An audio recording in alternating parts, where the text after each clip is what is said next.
Okay, now we're live.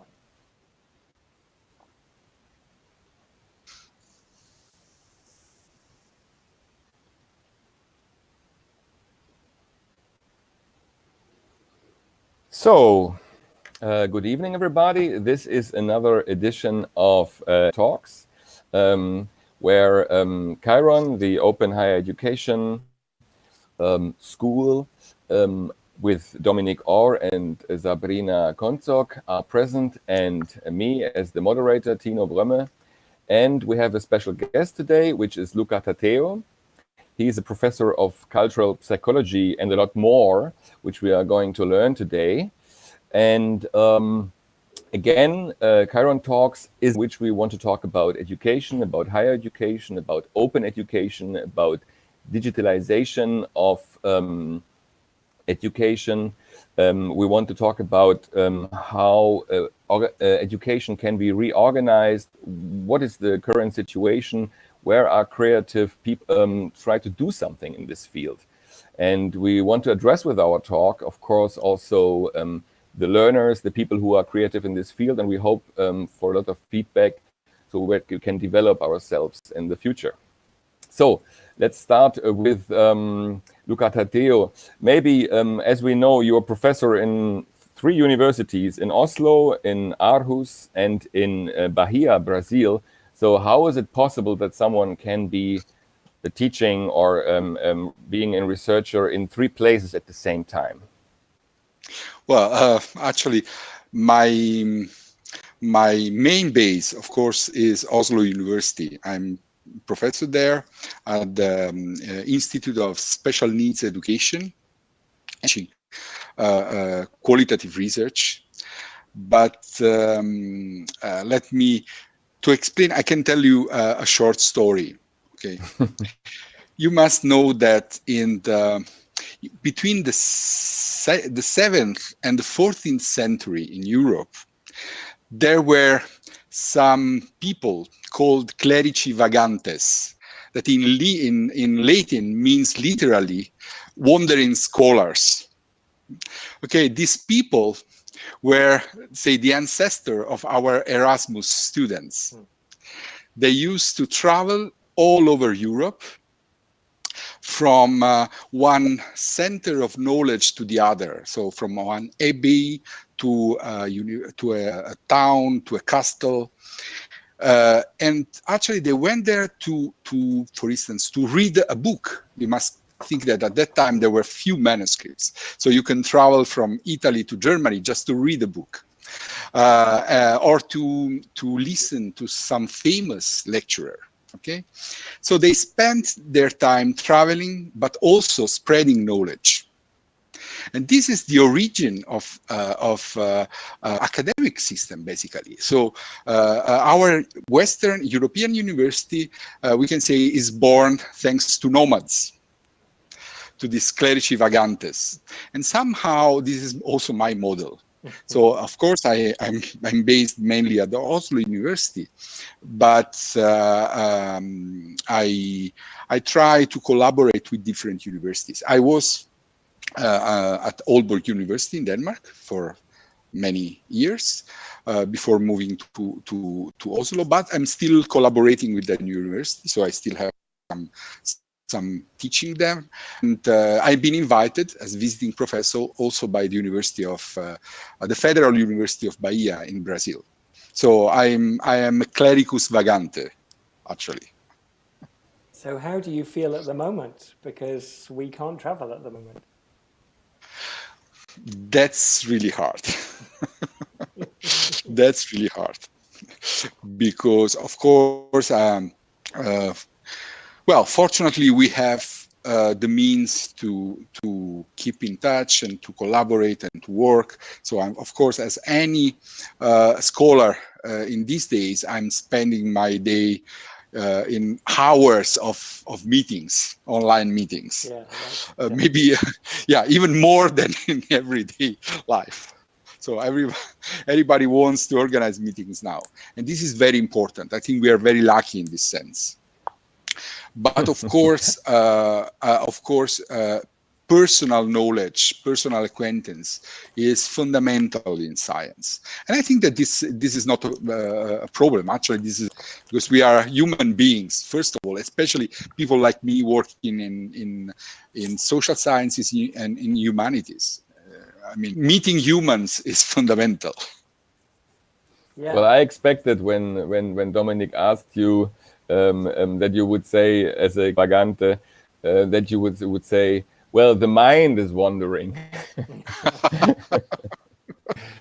Yeah, that's really true. The model of the medieval universities with the necessity. Well, there the students had more power. In fact, in the very early universities, in Bologna, the students were in Paris also. They were paying. No, in Paris not. This was a corporate university, and they were paying the lecturers, and the lecturers were businessmen who were eager to find new students who would pay them, like Abelard, for instance, with his wonderful, and they were always looking for new students who would pay them and so on. So that the students had more power at that time. This is not the case now. Now the students are more dependent, and they're more in a corporate structure of the universities, and these universities are from the state and so on. So there's a different set of now. You couldn't quite compare it, or would you? Well, actually, I think that this is a very interesting point, because I think that, for instance, the word university has something to do with universal, something universal. But actually, in Latin, universitas means community. And the first universities were exactly this, was a kind of community of scholars, professors, students that join to, for instance, to protect themselves from the religious or political influence. So it was really a community, a sense of community. And part of this spirit is still there in the contemporary university. But in the contemporary university, there is this, of course, this strong ideology of competition, of liberalism, and I think that until a few years ago, everybody would agree on saying, "Oh, of course, competition can boost science." Okay, I will say today, I will say that it's completely false. Actually, the market logic, maybe it's a bit rough to say, but the market logic is killing science. Actually, because science is science is a collective and passionate enterprise. It's made by people that really believe in that, and by people that collaborate. So it's not a competition. It's I always say that knowledge is something that does not follow the law of dynamics. The more you spread knowledge, the more it becomes dense, and the more you divide knowledge, the more it increases. Yeah, that's beautiful. I mean, of course, one of the points of that is, in a way, universities live a kind of a lie, because they don't work like normal organizations. They can't really build strategies where everyone in the university is moving in the same way. So we often find that actually it's normally the academics who've actually built their own community of like-minded people across the world. So in a way, we are still quite close to this idea of the community. But I think an interesting point is, what about the students? Because I think when we take your idea and this idea of how you can create a community, normally our idea of the university experience is you become part of this community of that university, physically being on campus. And I think this is, for two reasons, this is an interesting challenge at the moment. The first, because of COVID and the lockdown, but more to the point, that creates a very exclusive community, because you have to be physically somewhere. And of course, what we know from the Grand Tour and all of this, of those academics who were traveling, there was only a very, very small group of those academics who were able to do those traveling. I mean, the traveling they did was incredible. People like Comenius from Sweden, who was traveling right across the whole of Europe to advise governments on how to develop their school system. I mean, you can't imagine now that he was traveling months to get somewhere.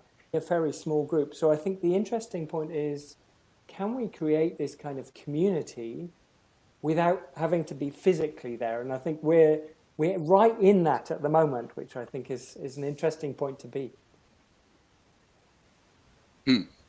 Yeah, this is another interesting question, because, and here I think psychology can tell something, because, from social studies that it's very easy to create a minimal sense of identity, of collective identity.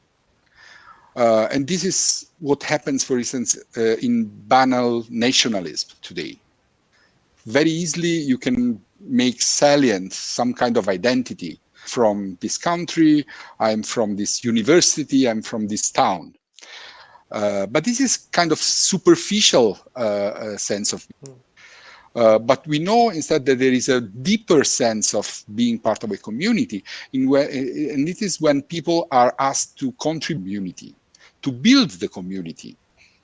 And here is the problem with students today.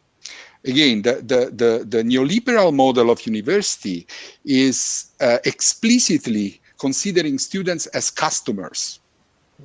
So universities are firms or business who is delivering knowledge, instruction to customers.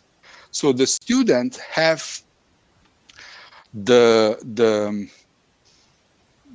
role, but also the sense of agency that can have a customer.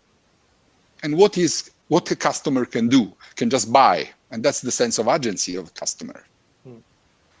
It's different to be part of something that you build.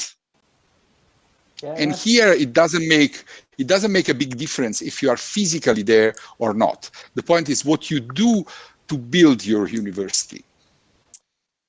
I find that a really the most beautiful example I know of that is not that old is a letter that Pavlov, the physiologist, wrote to the students in 1936, where he said what advice he gives to his students, and in these advices, which is about science in general, which is modesty, curiosity, and there was a third thing. He says always, here in our lab, we can often not distinguish what is ours, what is mine, and what is yours, but important is what comes out at the end. And you see that they're in the Soviet Union, which, for instance, also invented the kindergarten, and no, not the kindergarten, the children theater. Mm-hmm. They had a very strong sense of community, also regarding science. And I think in our Western universities, the spirit of community, which was not market oriented, was still stronger, let's say, which until the 90s, Dominic, what do you think? And this is something that is really an ideology that has trickled down into the students' minds, which are not just victims, they are just also participants of a kind of traffic now, of a traffic with advantages. We need another kind of identity, another kind of consciousness for this, I think. It is exactly what, this is a concept that actually comes from your country, and it is the idea of Bildung. So it's not just instructing people, but educating citizens.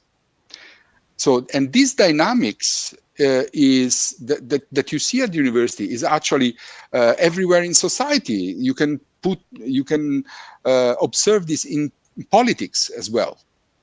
So we told today of identity politics, as if for people, identity matters. But what kind of identity? It's just kind of superficial flag identity. While instead, the same systems in populism, they are, on one hand, they are pushing this identity politics, but on the other hand, they are diminishing the opportunities for day-by-day participation of people. So basically, the citizen is a voter, someone that is called to vote sometimes, but the active everyday participation in the matters of the contributing to build the society, this is not required by identity politics. Why? Because this is extremely dangerous for any form, for instance, of authoritarian politics. So you can see this everywhere. The university somehow is always a mirror of the society. Totally. I mean, coming back to the example of students, right, and their reality in universities, I mean, I would rather have a contradicting thesis to what you just said, because in my experience, it's right the other way around, right? That, I mean, students right now, they have the mobility, or had, like, let's exclude the COVID times, but had the mobility, you know, like so many have studied abroad, or, you know people in other countries, and are way more connected than it has been, like, let's say 30, 40 years ago. So isn't it more the case that the current system doesn't reflect that identity yet? Because, you know, like, there's also theories saying, like, we haven't been in a more open or tolerant society, despite, of course, what's happening in some parts of society, right? But the big amount of people right now growing up, I mean, they grow up in a world where they know how, you know, a rainforest in Brazil looks like by watching videos on Instagram, if you want to go to that level. But don't you think maybe that the system doesn't, like, for example, if I would go to Spain and study there as an Erasmus student, like, I have all of that identity and experience of being a European able to travel, but of course it doesn't have any effect on my curriculum or the way I learn, because I always just adapt to the system that I then have to integrate in. Yeah. Well, I think that this is a very important issue, because, yeah, first of all, the main problem, the main problem with the way, for instance, social science look at the societies is that they assume that societies and culture are homogeneous. So, for instance, this is a big issue field because what is really popular is the so-called cross-cultural psychology. Okay? But cross-cultural psychology assumes that cultures are homogeneous and especially that they somehow with the nation. So the comparison is between, for instance, American or Brazilian and Italian students, okay? As if this was the main characteristic. But societies, exactly as you say, are really heterogeneous. So you can find very big differences. One of the big differences that we are experiencing today is, for instance, that within the societies, there is a huge inequality in, for instance, accessing resources, educational resources. You know, the pandemic has showed us that there are A-class students that have access to e-learning, to good connections, to more computers at home, and B, those that have problems in, like in a family, for instance, you have two people studying, you have one computer. So who is going to do e-learning? Okay. So societies are not homogeneous. And when it comes to students instead, my personal experience is that you brought the example of Erasmus. I am very active in student mobility. I try to push them because I think it's fundamental in education. Well, you will be surprised by knowing that in every country, students are really reluctant to travel today. Mm-hmm. Really? There are, definitely. For several reasons, they don't travel as much as they could because they have a lot of opportunities. And my experience is that there are mainly three reasons. The first one is that universities, they do not really push mobility because it makes students' trajectory slower. It's like, oh, you are going 6 months somewhere, so you're wasting time. Instead, all the education now is based on the fact that you should graduate on time. Otherwise, the university loses money.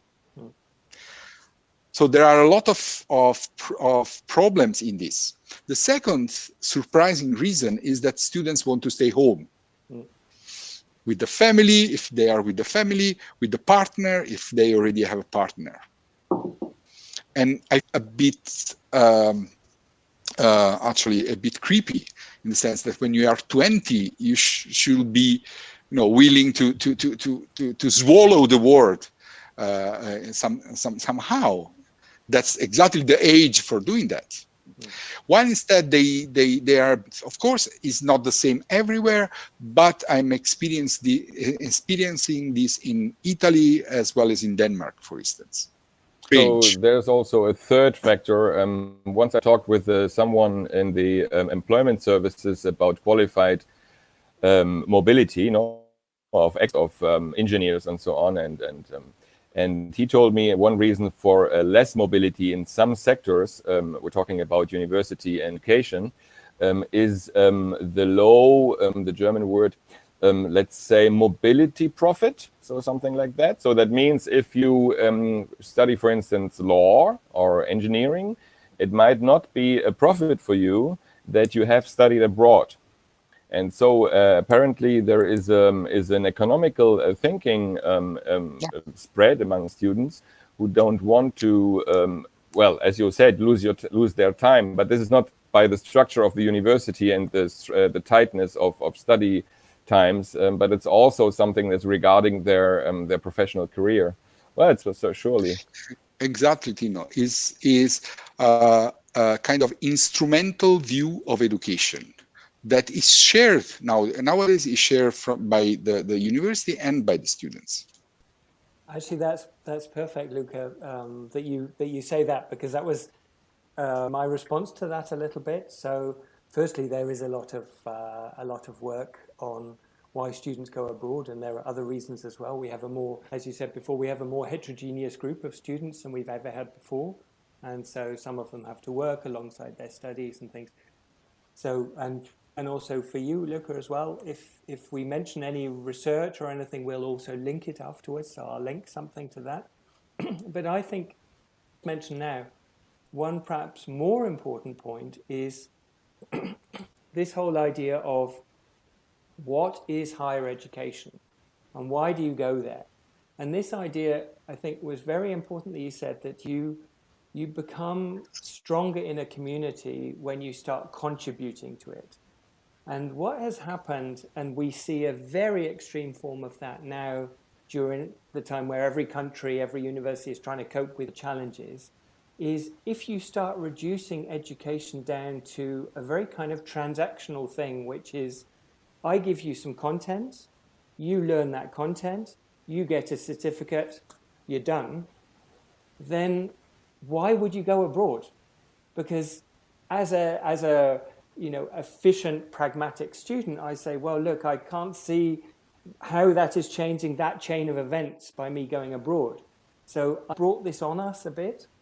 And for me, this whole idea of thinking about how can we create communities of learners is really quite interesting, because we can think about that also in a digital setting as well. So as we say, as an academic, this is part of, or as anyone working in an international organization of any kind, including any kind of company, you do build up relationships with people in many different countries, with very seldom meeting them or never at all, because you're all working together on something. But the minute we start turning higher education into something which is made up of these kind of discrete packages, then the motivation of the person who we know they're clever because they're already studying higher education starts thinking about, okay, well, I could use my time a bit more efficiently doing other things. So this is, I think, a really interesting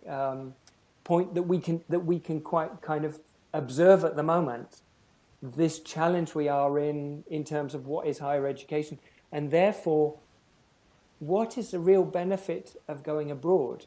Now, you know for yourself, for your academic trajectory. I know it for myself, the rest of us as well. We've also traveled a lot. So for us, it's brought this benefit. I think part of what we need to be doing is to help students experience and feel that benefit. And then they will find ways to be more motivated or to make it happen. Sabrina, well, you need a mindset. You need a frameless frame to think about this. And it's good that we come here to the central point of our talk today, because Luca has all inspired us with this one keyword about Borderless University. So Universitas, now seen as a community, and borderless, something that the nationalists don't like so. But actually, we would, is the pigeon back? Actually, we would like to know more about this, because apparently it's something that helps us to think university in a broader sense. So Luca, tell us something about it. We are thirsty to know it. Yeah, it's a strange. I have to tell you another short story. Okay, my mentor is Professor Jan Walsiner. He's an amazing man. He's born in Estonia, and he's been living in this former Soviet. Then he escaped Soviet Union and moved to Europe first, and then to United States.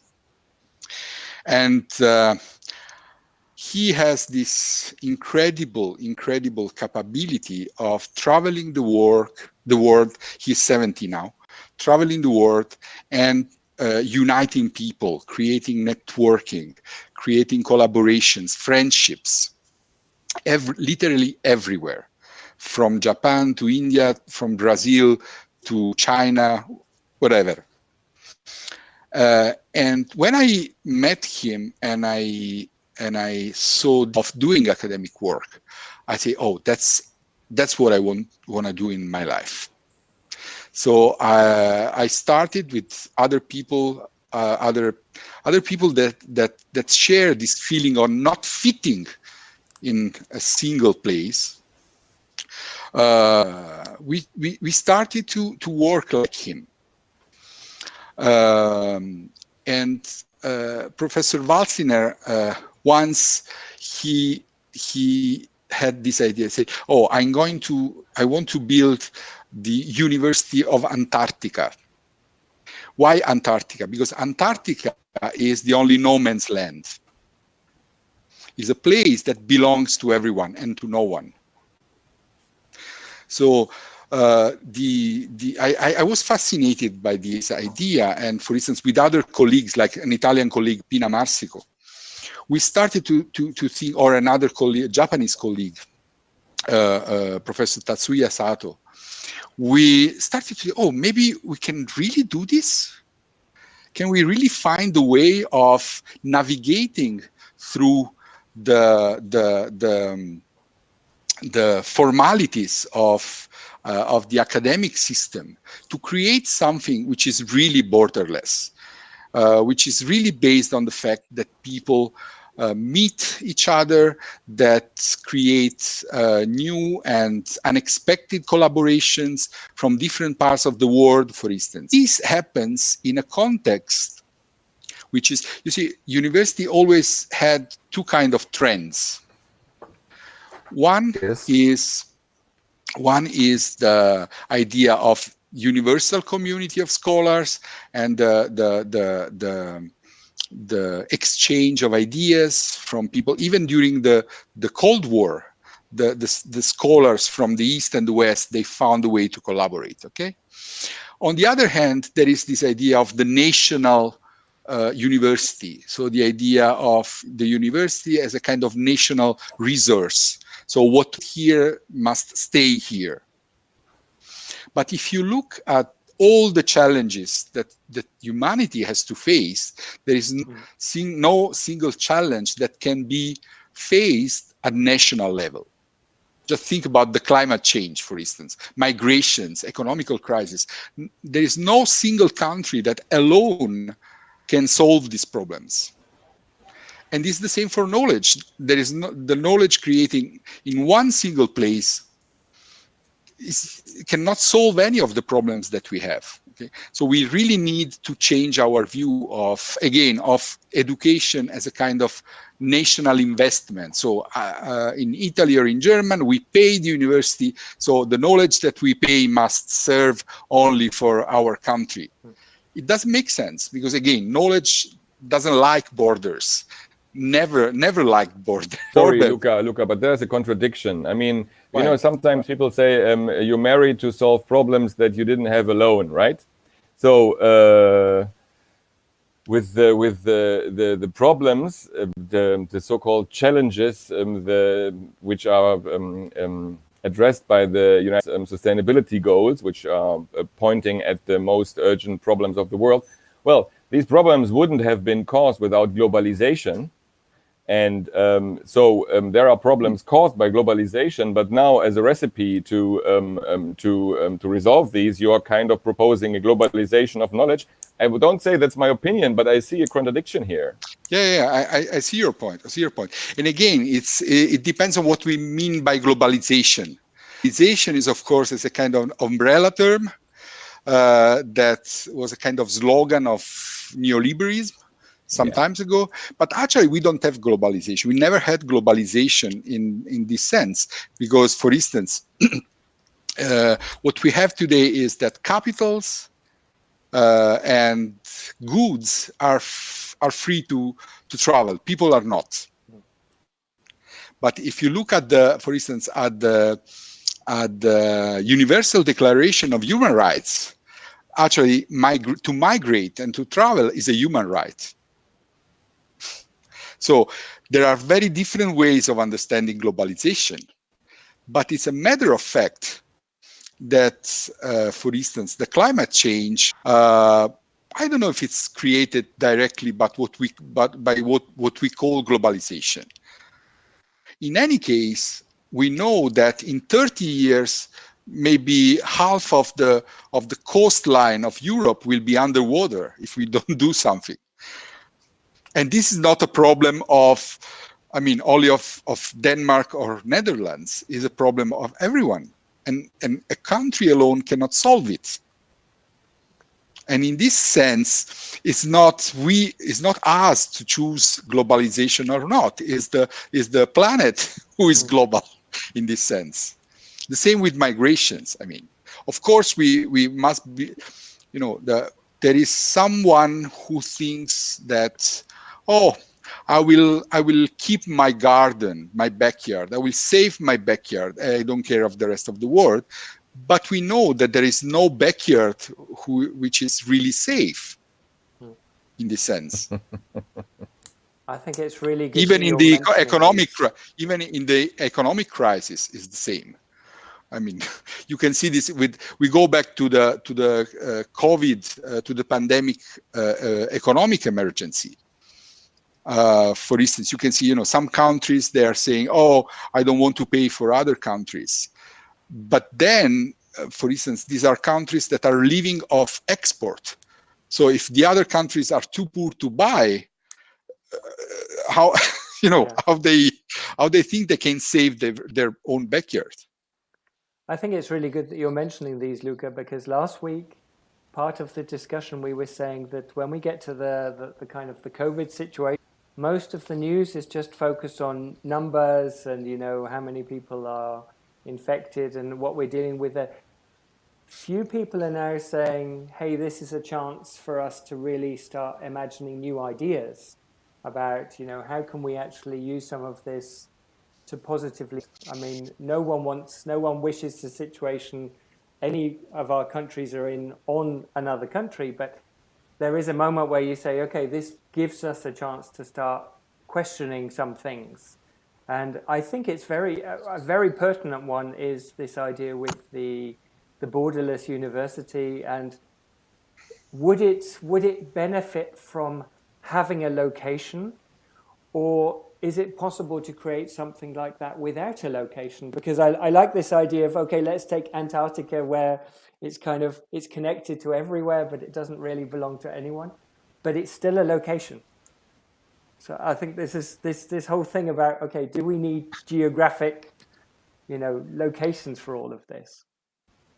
Yeah, I think that places are not neutral. Yeah. So Yeah. a place is important. Yeah. What I can tell you is that, for instance, another creation of Jan Walsiner is something called Kitchen Seminar. It's something that is running, has been running for 20 years. And what is every afternoon, people from all over the world connect in a video conference to discuss, in a very informal way, to discuss ongoing research. And everyone can participate, can be professors, students, and everybody has the same status in this discussion. Okay, so it's 20 years that this is going on every Wednesday. And what happens that this idea started in the kitchen of the Psychology Institute at Clark University, where Jan Walsiner was based. Okay, so that's why it's called Kitchen Seminar. But what happened that suddenly, actually immediately after, visiting people started to come and to participate. Then they found, because the technology evolved, for other universities to join in video conference. So you had, for instance, a table of people at Clark University, a table of people at Salerno University, a table at Aalborg University. So the places are starting to create a network of places. So it's already more difficult to say, oh, where is this based, really? Okay, so you have places, because of course places are important. And I will say that also comfortable and welcoming places are important. So the university is, in this sense, is not just a workplace. It's a universitas. Is a place of knowledge. But at the same time, I mean, one thing does not exclude the other. So there can be a nomadic way of doing this, but staying in places. But maybe in connection with that, because I mean, that's the first big step, right? To have places, if it's like virtual or not, to start exchanging those ideas or even develop them. The crucial part comes after it, right? Like then making them a reality or implementing them or adapting them or whatever. So before, like we actually went live, you told us about the network and the research you're doing right now all together. And I found that a super interesting example of how the implementation part could work. So maybe you can tell us a bit more about that. Yeah, again, that's exactly how the Kitchen Seminar works. It happened very often during these years that, you know, we had, for instance, a discussion about a paper that someone was presenting. So everybody was contributing to develop this paper. Okay, and during the discussion, a book came out. All together, they had the idea of a book. A lot of books have originated during this discussion, and the same happened with during the pandemic emergence. So we started to think about several studies that each one of us can implement. So now we have a big international survey in 12 languages going on in different countries. 12 universities of this kitchen network are also carrying on local studies on the situation of COVID. I am personally, for instance, making one is about diaries, people diaries during the quarantine. So I'm collecting diaries of people in different countries to see how they are living this experience. And another study is about face masks. You know, now the face mask, the surgical mask, are becoming a very important, meaningful object for us. So I collected data in different countries to see how people, for instance, feel safe or unsafe, how they relate to each other with this face mask that becomes at the same time is part of your body, but it is also an interface. It is a kind of screen that divides you to the other. A border, yeah, exactly.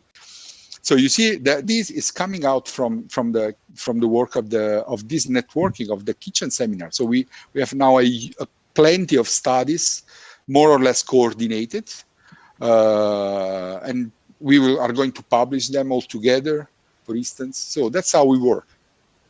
I really feel the need to mention now a conference we're just about to organize, or we're organizing at the moment, because I think it's very much focused on the idea of your kitchen seminar. So we're doing a conference on the 20th of June. It's called Amplify now. And the idea is to bring refugees and refugee organs and also people in tech all together. And we're doing it on World Refugee Day. But the idea was exactly this thing, that we just want everyone, all sorts of people to be turning up to this event and to be talking about their experiences, about their research, about prototypes they're working on. So all this kind of real melange of things. And actually, in the original planning, we also had the idea we would be having satellite events where small groups of people would be meeting right across the world to discuss these things, and they would kind of be reporting back to us. Of course, we've had to rethink that now, because I don't think there's anywhere in the world at the moment where you can sit around as a group of people or as a larger But at group. the end of June. But where is it happening, Dominic? You didn't say precisely. It's happening in the ether. It's fully online. Oh, really? It's fully online. We decided it would be fully online already in January when we discussed it, because for us, this was the one to make it open to everyone. And of course, we know the whole issue with, technical connections. So people could also, we've always said it could be offline events which do a small report to us, which can also be an audio file. So we're trying to make it very open. Of course, now it's a little bit more difficult for some. And I'm not as optimistic as you, Tino, that by end of January, everything will be okay again or be simpler. But based on this idea, and we've always argued, yes, it looks like it's a conference, but we understand it as Kiron as part of our educational offer. It's part of us being a community of learners and creating an event where we have our students coming, but we have other communities coming together. So it seems it's very much this kind of idea of your kitchen seminar, I think. I'm not optimistic. I think, for instance, that when the cars became more energy efficient and the production of them became more cheap, then the SUVs were having a trend, and now we have a boosting of the availability of knowledge through the internet, the mobile phones, and through the online communication exercised through the crisis. But this must not necessarily lead to a more open and, let's say, a more international point of view, but it could lead to the exact contrary. So people are now saying, well, I have everything I need. I can call the professor wherever I want. And anything, I don't need to know it, because I can just Google it. So why would I broad? So I'm not sure if all these technological things we have at hand really bring us towards another sense of universality. Well, Tino, that's very interesting, because while you were talking, I was reflecting, okay, what do you mean by knowledge? Mm-hmm. Again, that's the point. I think that the idea of knowledge, again, as something which is out there, available, because someone put it somewhere, stored somewhere. But this is a definition of information, not of knowledge. Yeah, so the idea is of what kind of knowledge can we develop based on the information available. And knowledge comes from dialogue. So this is the point. When you are alone, you cannot really develop a big deal of new knowledge. Knowledge comes from dialogue. So the point is how we can use this pandemic again is somehow raising this awareness. Of course, we have plenty of information everywhere, but how we can use this information in a use way, and I mean really in the terms of epistemic virtues. So how we can use this information to generate knowledge. Because sometimes I agree, is exactly as you said, all this information is bringing us back to middle age in that sense. And middle age was, as you can say, uneducated as we think. Well, as Reich Ranitzky always said, or was it Brecht? The curtain falls and so many questions are still open. We're at the end of our discussion time. Actually, now it starts. We must do